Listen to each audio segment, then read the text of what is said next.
प्राचीन समय में विद्यार्थी गुरुकुल में रहकर ही पढ़ा करते थे। बच्चे को शिक्षा ग्रहण करने के लिए गुरुकुल में भेजा जाता था।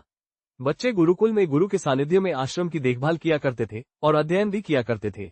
वरदराज को भी सभी की तरह गुरुकुल भेज दिया गया। वहां आश्रम में अपने साथियों के साथ घुलने मिलने लगा, लेकिन वो पढ़ने में बहुत ही कमजोर था। गुरुजी की कोई भी बात उसके बहुत कम समझ में आती थी। इस कारण सभी के बीच वो उपहास का कारण बनता है। उसके सारे साथी अगली कक्षा में चले गए, लेकिन वो आगे नहीं बढ़ पाया। गुरुजी जी ने भी आखिर हार मानकर उसे बोला, बेटा वरदराज, मैंने सारे प्रयास करके देख लिए हैं। अब यही उचित होगा कि तुम यहाँ अपना समय बर्बाद मत करो। अपने घर चले जाओ और घरवालों की काम में मदद करो। वरदराज ने भी सोचा कि शायद विद्या मेरी किस्मत में नहीं है, और भारी मन से गुरुकुल से घर के लिए निकल गया।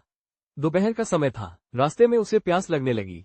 इधर उधर देखने पर उसने पाया कि थोड़ी दूर पर ही कुछ महिलाएं कुएं से पानी भर रही थी। वो कुएं के पास गया। वहां पत्थरों पर रस्सी के आने जाने से निशान बने हुए थे, तो उसने महिलाओं से पूछा, यह निशान आपने कैसे बनाए? तो एक महिला ने जवाब दिया, बेटे यह निशान हमने नहीं बनाए।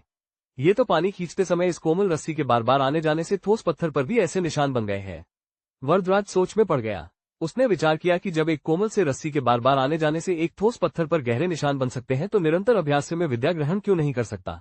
वरदराज ढेर सारे उत्साह के साथ वापस गुरुकुल आया और अथक कड़ी मेहनत की। गुरुजी ने भी खुश होकर भरपूर सहयोग किया।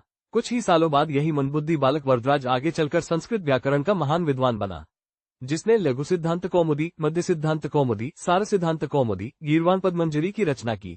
शिक्षा दोस्तों, अभ्यास की शक्ति का तो कहना ही क्या है। यह आपके हर सपने को पूरा करेगी। अभ्यास बहुत जरूरी है, चाहे वो खेल में हो या पढ़ाई में या किसी और चीज में। बिना अभ्यास के आप सफल नहीं हो सकते हो। अगर आप बिना अभ्यास के केवल किस्मत के भरोसे बैठे रहोगे, तो आखिर में आपको पछतावे के सिवा और कुछ हाथ नहीं लगेगा। इसलिए अभ्यास के साथ धैर्य, परिश्रम और लगन रखकर आप अपनी मंजिल को पाने के लिए जुट जाए।